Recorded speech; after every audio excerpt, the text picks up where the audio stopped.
So we're going to go there. Buckle up. It's going to get wild. The Catholic Herald. China is the best implementer of Catholic social doctrine, says the Vatican bishop. We're going into the modern times now, so more closer to home, 2018. It says, right now, those who are best implementing the social doctrine of the church are the Chinese, a senior Vatican official said. He praised the communist state as extraordinary. Wow. He goes on. Bishop Sanchez said that China was implementing Pope Francis's encyclical Laudato Si better than many other countries. He says China is developing well and now has many points of agreement with the Vatican. Boom. So we know in the news and stuff and how like there's been a focus, especially with Protestants, right? They'll say, oh, China is like this dragon power. Right? We have to be careful about China, right? Communist China. But I think they're missing who's behind it, who's influencing that system. Right.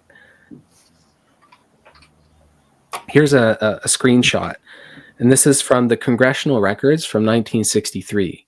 And I took a screenshot of it just to see that I'm not pulling it out of thin air. I'm not making stuff up here. So this is a screenshot, okay? And you can find it yourself. I'm gonna in that red box there is where I'm gonna quote from, okay? So here it is. And I put the URL down below so anyone can pull up this congressional record. Right. So it says here in this congressional record of the United States, it says the communists are deliberately maneuvering among the Negroes, okay, to create a situation for the outbreak of racial violence to such an extent that it can be turned into a civil war on a racial basis. In such a civil war, should they succeed in fomenting it, the communists hope to undermine the American government and our social structure that they can take over power. In the racial civil war they envisage, they are sure the Negroes will be in the front ranks, the shock troops of the communist revolution. This is in the congressional record in 1963. Stop. It's all there. I'm losing my mind over here. Okay, I'm just gonna stay quiet. Sorry, I just meld over here in silence. Yeah. This is so heavy, right? Because they're behind a lot of these movements and they're using people like pawns in a game. And it's sick, it's twisted, and it's deadly. And I hate it because Jesus taught that we should love everybody. We should love everybody and we should work for their salvation. And yet these Jesuits and others are using people as pawns, creating division alongst color lines to get their own way. Putting groups against each other and creating this chaos, and they want order out of that. Yeah. Can you put that one back on the screen, the red one, quickly? Yeah, sure. I want to take a picture of this. Okay. Wow. What a dagger. Oh, my goodness. Mm-hmm. All right. Thank you. Right. Yeah. So let's go to the next slide. Oh, BLM. See, I know I told you I was going to talk about this.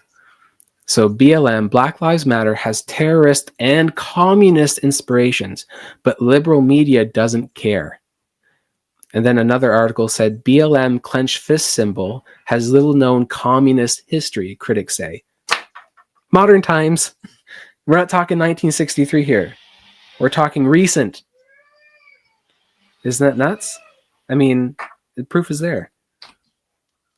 And then there's this group. I'm not going to swear, don't worry. But this is not meet the all black armed militia ready to make change by any means necessary. It says here the heavily armed NFAC or the Not That Around coalition as led by John Fitzgerald Johnson, also known as Grandmaster J, who started the group in 2017. So Armed Black Militia 2017, right? Looking for racial equality, ending police brutality in response to white armed militias that have come out in light of the heightened racial tension. We're seeing, back in 2017, and even now, we're seeing the fulfillment of Matthew 24 and other things. Isn't it wild? Like, I don't know what you guys think, but like, it's the plot thickens. And I'm going to show another bombshell of who is financing it all. The thing is, if anybody knows anything about communism and Marxism, the way they function, they've always do that. They've always bring order out of chaos and create a frenzy It doesn't take much. Karl Marx books exposes this. But again, people were deceived by Black Lives Matter because they didn't want to read what the Black Lives Matter already said. They were saying that. They were saying we are trained Marxists. We are against the nuclear family. That was on their website for the first 6 months. And people begin to notice that they removed it. So it's like we deliberately, it's not like the red flags are not there. It is there. I think people just ignore because of other reasons, but nobody, you don't have to be deceived. I didn't join any of these groups. I actually say, I'm going to pray for the family. I was preaching Bible. I did not put any flag on anywhere. I'm like, nope, I'm not doing that. I don't like the way this looks. And we got a bunch of different lesbian running anything. You need to that's a big red flag already. You should be like, okay, well, these, lesbian running everything. That in itself should make you pause. But nevertheless, anyway, I should keep going. For sure. Yeah, for sure. Let's keep going. I'll show the next bombshell. Everyone's probably really rattled at this point, but there's more rattling to happen. U.S. bishops, life site news. U.S. bishops caught funding radical groups supporting riots, calling death to police. So United States Catholic bishops funding the campaign, the Catholic Campaign for Human Development, CCHD.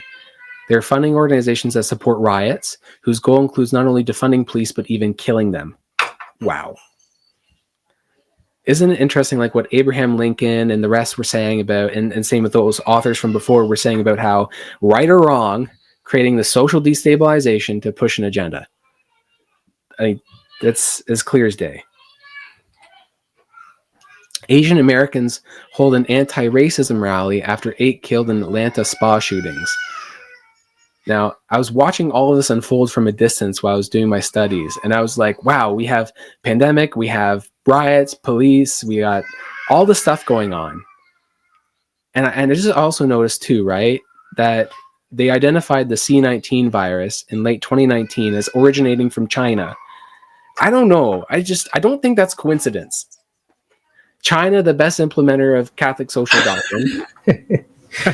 Listen, I'm listening to all that you're saying, Pastor Ben. And I'm reminded all these things happened in the same year. It's like almost like it was, you know how you post videos, y'all know you post videos on YouTube and you schedule them ahead of time. So it's like they scheduled all of these events and like on this date, this is going to start. And I believe they've done that. And I'm sitting here and I'm like, man, these are all different types of like, ways the papacy are doing these things. And I'm like, wait a minute, they all happened in the same year too. Yeah. So yeah, there was a time there where there was a I don't know what to call it, but people were attacking Asian Americans, and the whole the virus came from China thing. And so yeah, that is something. That is something. Yeah. You're allowing us to feel comfortable with our tinfoil hats today, Pastor Ben. I appreciate that. We usually don't get to wear it, but it's conspiracy facts, not theory. Not theory. Yeah. Another thing too is it's just that the timing is interesting, but you can also see there were some elements of, how do I say this? You can see the hypocrisy if you pay attention. Because churches had to be closed. They were non-essentials, but riots could take place, right? And the liquor store bars are open. Bars are open. Yeah, the bars were open. The liquor store were open. Political rallies could be had. So. Yeah, political rallies were allowed, right? Yeah. We can cry out Black Lives Matter while we have a 50-inch flat screen TV on our head, looting black people's stores. But nevertheless, that was fair and good. During that time, it's like the obvious hypocrisy was outstanding. Because I remember, I'm like, wait a minute, you can't make this up. So grandma cannot get visited because she cannot see her grandson. It doesn't matter what condition she's in. But that guy, if you put a piece of cloth on his face, he can go to a rally where everybody's rubbing shoulder, and that's okay. That's okay. There's no violation there. There's no. It's just, but we can get on an airplane where we all, the ventilator is like right there and everybody's right next to it. Yeah, then that's fine. We can fly airplanes that way. Pastor, I have a question. Yeah. So, You know, it's interesting that thanks for sharing all this, and you know, this is something that we are not surprised, and I'm glad that you shared this. Do you also notice during the pandemic there? I remember one time I was at an Adventist university. I'm not mentioning the name of the university, but the student was asking the teacher that he believes that there's Jesuit infiltration in our Seventh-day Adventist church. Hmm. What do you think about that? And second question is, in light of the ecumenism, is there Jesuit infiltration in that in our church?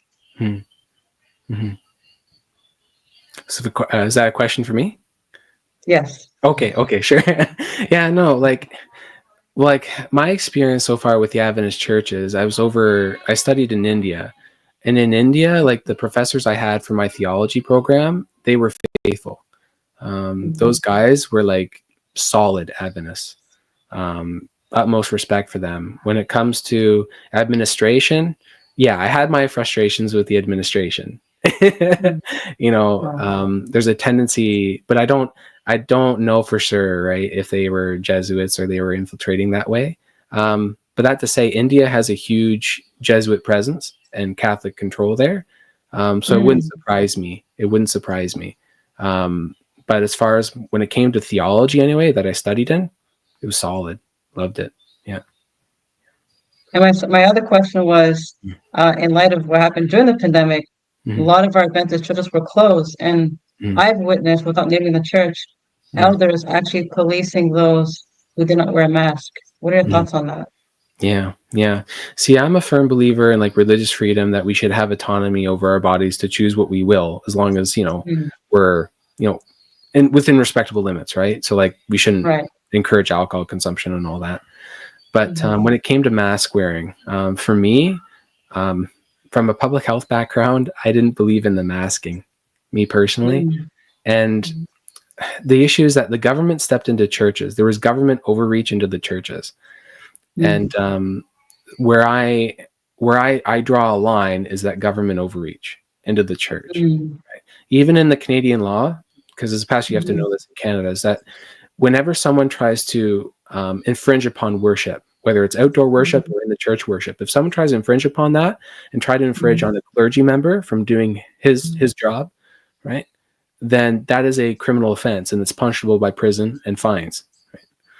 So what happened was, when you had police going into churches, grabbing people, saying you can't worship and can't do this and that, it's almost like hypocritical, because the Canadian law, criminal law, said you can't do this, yet police were doing that. Right? So when it came to policing that within the church bounds, no, I wasn't for it. Yeah. Thank you for that. Thank you for that. Yeah. So yeah, we'll keep continuing on for the Yes, go ahead. Yeah. This was interesting. Lemoyne Institute there is a Jesuit institution. Right. It says, in recent months, there's been an alarming increase. This is 2021. In the acts of violence against Asians and Asian Americans. And in light of all of that, this particular institution wrote that we must renew our commitment to the ideals of dignity and solidarity that are central to our Jesuit values. Wow. So they're saying all of this chaos and all of what's going on with the different racial groups experiencing this turmoil, we have to renew Jesuit values. I thought that was interesting. And then I saw this theme of the others. It says here, NYC psychoanalyst diagnoses whiteness as a malignant parasitic-like condition. Like, ouch. Like, when I read that, I was like, ow, like, that stung, right? I'll say it for you. That's racist. Yeah, that's just not right. Yeah. That was like, it was a total like designation of the others. All of a sudden, I was an other. And that other could be put down and shunned and be considered a parasitic. Like, it's not what Jesus would recommend or love or support. That's for sure. He would not. So over this time of the government overreach with the pandemic and the government overreach with other things, especially the hypocrisy when it came to supporting other things and not supporting some of the other things, you see over here in this article that 11% of the 116th Congress are graduates of Jesuit universities or high schools. High school is not so much of a big deal, but the Jesuit university is something I key in on. And so when I was looking at the health laws, right, because I was in public health, I took an interest to that. I was saying, okay, well, what are the what are some of the laws that they were passing at the time, right? This Congress, the 116th, right? So I took a look. So did you see this? It's the HR quadruple 6 bill. I don't know. I thought that was weird. Why choose that number? Oh, wait a minute. Yeah. What are the odds? Just asking. Yeah. So in the second session, it was the HR quadruple 6, which was about, controlling and limiting people's freedoms during the C-19 pandemic. So, okay, that's the past. What about the future? What about more recently? Okay, well, here's the 117th Congress. And 10% of that Congress was Jesuit-educated alumni. And I thought, okay, well, what have they been passing during the crisis? Here we have HR 666. I was like, I can't make this stuff up, guys. I can't. And I'm looking at public health law because I'm into public health, right? That's why I'm leading into this. It's Anti-Racism and Public Health Act. It was like blending the two, right? And it says here, it had to do with anti-racism and law enforcement and health. And it says here, supporting at the end what caught me, right? Because health law, I took health law with Dr. Peter, right? And you have to look for these open-ended statements because it allows for anything. It says here, supporting other activities pertaining to law enforcement, violence, and public health. What does that mean? Right. It's so nebulous because if you know about law, right, if you leave openings like that, it leaves it for the judge or the justice to decide, well, how you interpret it. And I was like, that's one of those openings where if you read it, you're like, aha, there you go, right? Man, I tell you, it makes my blood boil because people plan this out. So then here we have from 2020, this is from Wujo, Fauci, Cuomo, Trump, 3 Jesuit alumni, 3 different ways of dealing with the coronavirus crisis in the land of Uncle Sam. And so this was like this union of 3 in this whole crisis during the time, okay, all having some sort of Jesuit influence. And during the C-19, we had Fauci, Pope, and Aerosmith guitarist taking part in a 3-day conference at the Vatican. I thought that was interesting. Cuomo was saying Pope Francis is the purest Pope in my lifetime. You had Trump visiting the Pope, which is nothing new. Presidents always visit the Pope. So I want to go into this. Jesuits in the C-19 pandemic and social reforms. Protests during the pandemic. How COVID-19 affected social movements in the United States. When I saw this study, I was kind of like, wow, really? And it brought to my mind, just like James, you were saying, how there was this hypocrisy. There was these, we could have social movements during a time of crisis when you couldn't, have worship services properly. You couldn't do XYZ things. Yet you could go protest if you wanted. Weird. Yep. Yeah. So I went and I looked at the C-19 history and the vaccination history with in the past. As public health, I was really into this stuff. So I looked at history. Jesuit missionaries from 1633. This is a timeline of history, okay, with regards to Native communities in North America. It said Jesuit missionaries give Hurons smallpox blankets. Now I'll tell you what happened with this, a history lesson. What happened was Jesuit missionaries came over to Canada and the United States, okay? And when they came over, they tried to convert the First Nations people. And when they did, what happened was if they would be like, okay, well, receive the Mass, receive Christ and become a Catholic, right, and you'll be saved. Well, you could imagine, right, if you're a First Nations spiritualist, you'd be like, no, I don't want that. I want to keep my religion, right? So a lot of them chose their own religion, right? They didn't choose to convert. So what happened was the Jesuit missionaries would take smallpox blankets to those who would not convert. And you can guess what happened, right? They died of smallpox. And so it was considered a judgment of God for those who did not convert. Yeah. That's cruel. It's sick. Yeah. Sick. in the Catholic Enlightenment book here, it says here, the Catholic missionaries, mostly Jesuits, began inoculating Amazon Indians against smallpox in the 1720s. This is an interesting timeline, okay? Because you guys heard of Edward Jenner before? No. No, I don't No, I think so. haven't heard. No, I haven't heard of him. No. So I'll get to that. He started his first trial of vaccination in 1798. Hmm. So the Jesuits were inoculating Amazonians in the 1720s. Wow. So do you understand the timeline? If Jenner in 1798 was pioneering vaccination in 1798, how then did the Jesuits in the 1720s were able to inoculate Amazonians in 1720s? Right. They're related. The plot thickens, right? So I want to show you a timeline. The historiography, okay, of the Jesuit missions in India from what's the starting date? 1500. 1500. So the Jesuits had prior knowledge of vaccination prior to 1798. Where did they get it from?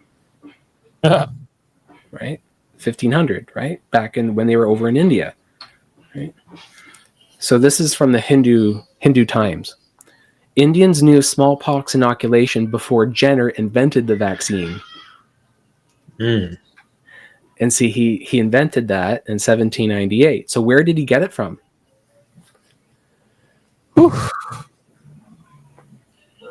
Yeah.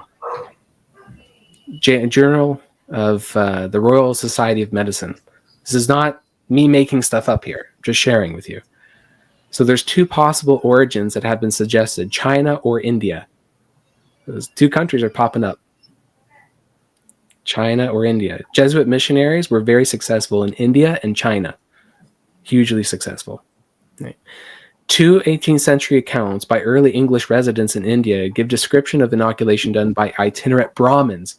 So Brahmins are the high priestly class in India. They're the religious elite, right? So the Brahmins instituted it. Writing in 1731, this is before 1798. In 1731, Oliver Colt reported that the operation had been first performed by a dignitary, a physician of Champagne-Nagar. About 150 years previously, that's about 1580. When did Jesuit missionaries first enter India? In the 1500s. And the dignitary had learned of the secret in a dream. I'm not making this up. It's written there. Wow. Yeah. Ooh, you're dropping bombs today. Oh, Pastor Man, I got to tell you, this is good. Yeah. It's That's insightful. It's like our church is not looking too good right now. No. On the position we took. No. Yeah. But let me quick question. Yeah. Is this Pastor Ben, would you say this information and this is an honest question, it's not like I'm trying to make a point.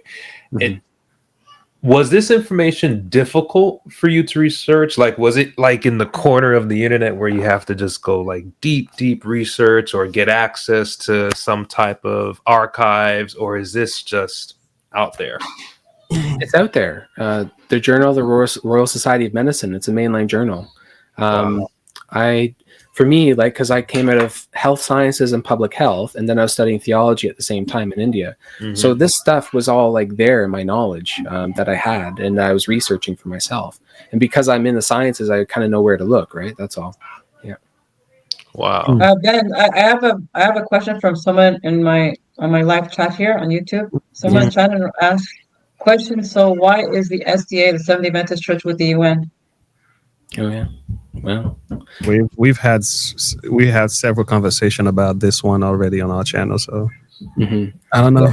Ben, it's up to you if you want to answer that, but I wouldn't. Yeah, it's up to you if you want to answer it. But I think people want to know.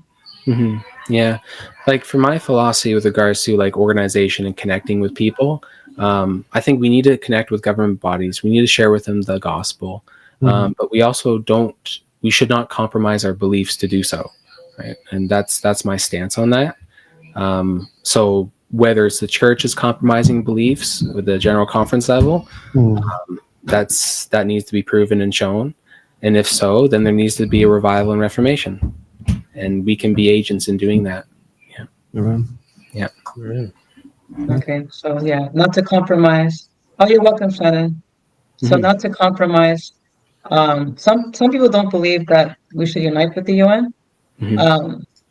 There's perhaps Bible and prophecy with that support that, but I guess I guess people want to genuinely know why is it that our church is where it is today in terms of that in this aspect. Tell them if they want to know more, tell them to go to my live stream, my live archive, and then we have, and they can just go on the search and type the UN. We've had probably like 6 presentations where the details was exposed.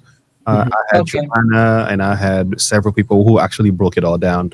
And once you get to the heart of it, and if I was to plain simplify it, there's money involved and there's also benefits behind it. But of course, that's always the reason why things like this happen. But I'm very careful condemning today's leaders for the error of their of people who did this prior before we know. So I'm kind of careful with how we address that, but nevertheless, it is a problem. We called it out in this channel several times before, but that doesn't necessarily mean we don't encourage people to run away. We say we need to confront it. We don't need to run away from it. Yeah, we have to confront. Right. Yeah. People are generally asking these questions. Yeah.